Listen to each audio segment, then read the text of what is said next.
ഇടുക്കി മൂന്നാർ മേഖലയിൽ കാട്ടാന ശല്യം വർദ്ധിക്കുന്നു. കഴിഞ്ഞ ദിവസം രാത്രിയിൽ മൂന്നാർ ടൗണിൽ കാട്ടുകൊമ്പൻ പടയപ്പ് ഇറങ്ങി. മൂന്നാറിലെ ജനവാസ മേഖലയിൽ കാട്ടാന ശല്യം വർദ്ധിക്കുകയാണ്. ജനവാസ മേഖലകളിൽ സ്ഥിര സാന്നിധ്യമായ കാട്ടുകൊമ്പൻ പടയപ്പ കഴിഞ്ഞ ദിവസം രാത്രി മൂന്നാർ ടൗണിലെത്തി. പെരിവാര ജംഗ്ഷനിലായിരുന്നു പടയപ്പ എത്തിയത്. അപ്രതീക്ഷിതമായി കാട്ടാനയെ കണ്ടതോടെ ആളുകൾ പരിഭ്രാന്തരായി.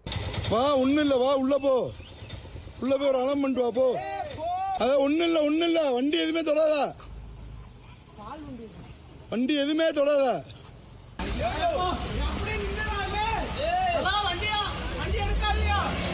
இப்படி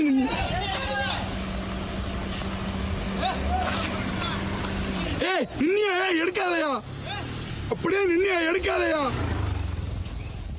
വിനോദസഞ്ചാരികളടക്കം ഈ സമയം പ്രദേശത്തുണ്ടായിരുന്നു.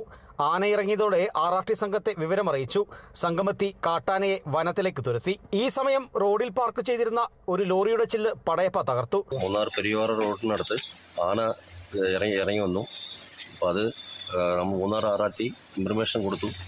ആൾക്കാർ വിളിച്ചു പറഞ്ഞപ്പോൾ അപ്പം തന്നെ വന്നിട്ട് അത് ആന അങ്ങോട്ട് കാട്ടിലേക്ക് ഓടിച്ച് കയറ്റിവിട്ടിട്ടുണ്ട്. ഒരു ഇടവേളയ്ക്ക് ശേഷമാണ് മൂന്നാർ ഉദുമൽപേട്ട അന്തർ സംസ്ഥാന പാതയിലേക്ക് പടയപ്പ എത്തിയത്. പടയപ്പയെ കൂടാതെ വേറെയും കാട്ടാനകൾ മൂന്നാറിലെ ജനവാസ മേഖലകളിൽ ആശങ്ക സൃഷ്ടിക്കുന്നുണ്ട്.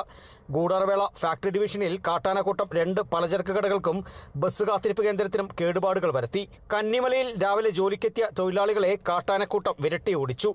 വേനൽ കനക്കുന്നതോടെ കാട്ടാന ശല്യം വർദ്ധിക്കുമോ എന്ന ആശങ്ക തോട്ടമേഖലയിൽ ആകെയുണ്ട്. Bineesh Antony, Kerala Vision News, Idukki.